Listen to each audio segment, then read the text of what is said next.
welcome back. So today we're going to be explaining this wonderful field. So this is actually a 2-player map. I've just folded the rest up, but it essentially shows you you know, where you need to put all your cards. And this is one of the official Yu-Gi-Oh mats that I got from one of the Comic-Con events, which is gorgeous.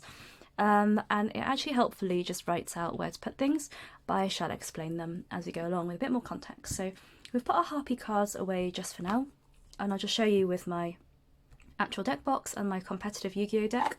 So when I go to a locals or a tournament, this is the setup that I'll do. So I've got my extra deck here, okay?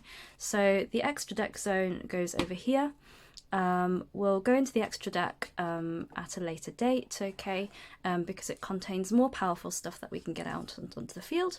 This is the main deck, so this is the deck of 40 to 60 cards of your choosing. You can see the effect monsters, the spell cards that are green, the occasional purple cards as well inside.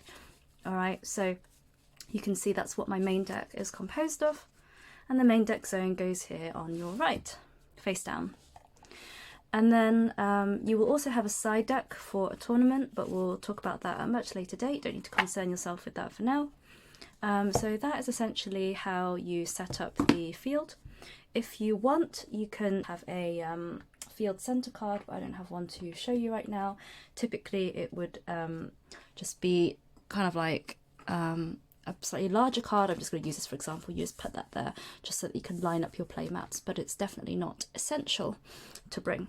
So this is mainly what you need. Okay, so main deck is here. This is the main area where it happens, where you can draw cards to fill your hand. And then here is the extra deck.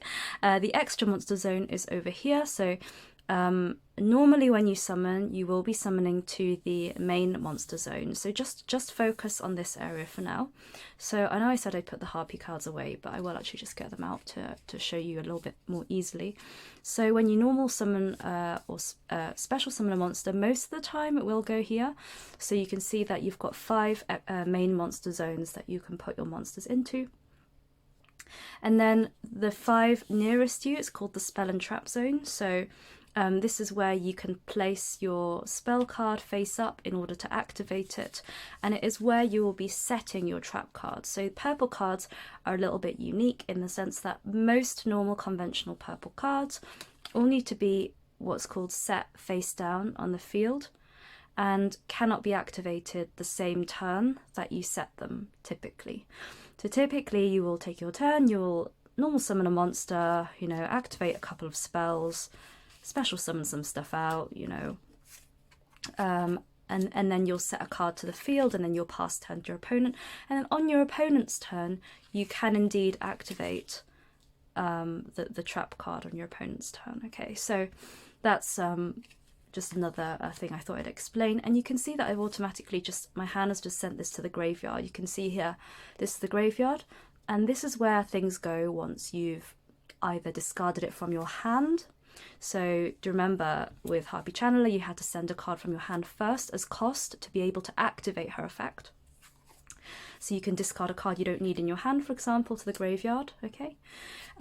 Or, for example, if you've got these 2 monsters here, and it's your opponent's turn, and they've attacked into your monsters and you know, their attack is greater. We'll go into this at a later video as well. But if your monsters end up like dying and getting attacked, and their attack is smaller, they'll go to the graveyard, and that's where they'll end up. Okay, so you know, not all is lost if things go to the graveyard, because in this game you'll see later on that you can get things back from the graveyard, but just as an idea, that's where things go. So there is also another area I should mention called the banished zone. I guess there isn't an official banished zone as such, but most people will put it here.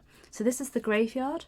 If anything is banished, typically people will just put it horizontally just above the graveyard there. One last very small thing, very small print that I want to mention is that you can see here that there is a red diamond here and a blue diamond here, okay? And remember we talked about special summoning? There is a mechanic by which you can special summon monsters, and it's called pendulum summoning, okay? This, I have to say, is a mechanic I don't use very much, but it utilizes this type of monster, which I haven't shown you before. So these are pendulum monsters, because you can see the top half is the monster color, that tan brown, and then you can see that the bottom half is this green colour. So these are cards that can either be summoned to the field normally, so you can see her level is 4, so you can just go like that and put her in a normal zone, normal monster zone. Or alternatively, you can use her as a pendulum spell card, which is why it's this green colour, and you can put her in one of these zones. So you can see here that there's that blue diamond and the red diamond that mirrors, okay? So you can see this is a 1, okay, in the pendulum, and this card is 5. So it doesn't matter which way you put them, but if you were to have this here and this here, then you'd be using the green effect, okay? So the green effect of the card is actually, if I could just get it to focus, the small text just here in the middle, okay? If you had this card instead, summoned as a monster, the effect text that would be live is this stuff, okay, in the main box. So pendulum cards I think are quite confusing, but the idea is that you put them here to set your pendulum scale. So this is a 1 and this is a 5, which means you can pendulum summon from your hand monsters that have a level between 1 and 5. So Harpy Channeler has a level of 4. So yeah, if you wanted to, you could just special summon her and her at the same time. But you can't special summon this because it's a level 6, which is not within the pendulum level, nor this.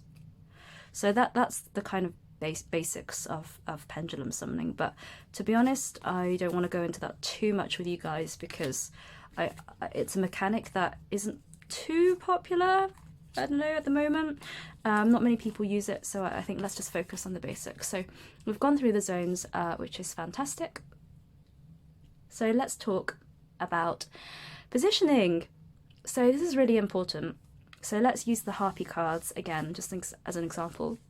So let's say we've got these cards and we are going to normal summon. Okay, so when we normal summon, remember it has to be level 4 or below if you have nothing on the field. And you have two options, kind of. You can either normal summon in face up, what we call attack position. So attack position is when the card is vertical, so lengthways up, okay, you attack in this position. Or you can do what we call is set a card. So when you set a monster card, you're not really summoning it to the field, but it takes up that normal summon action, if you see what I mean. You can still special summon as many times as you like other monsters, but with that slot, you either can normal summon in attack position, face up, or you can set a card face down in what we call defense position. So defense position is when the card is horizontal.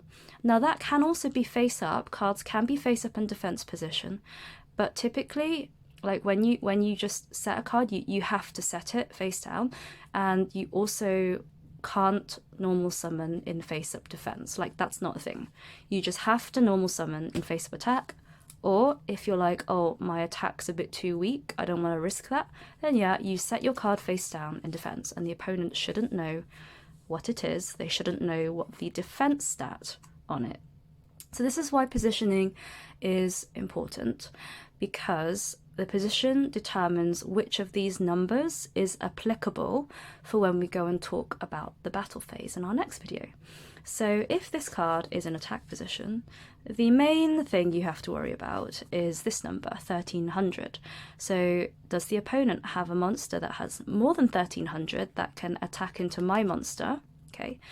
And then if you, for example, decide, 1300 is a little bit weak, I'm going to just set that card, then the number you want to have in your mind is 1400. Obviously, you don't have to remember your numbers. You can look at your cards at any time, but just bear it in mind. So 1400, okay? So that's the number that applies in terms of defense when shielding your life points from the opponent, okay? So those are your two options with regards to your normal summon. You can normal summon in face of attack, or you can set in face down defense positions. You cannot just normal summon in defense. That is like not allowed, okay, in general. So I hope that was a little run through about just where to put your things on the field, okay, and a sort of slightly unexpected diversion into pendulum summoning, so I'm sorry if I lost some of you there, but don't worry, it's something that's yeah, it doesn't come up too often, actually, I have to say, in the current game that we play. So that's it for this one. So hopefully I'll see you in the next video, and we shall be talking about the battle phase and where those all important numbers come into handy.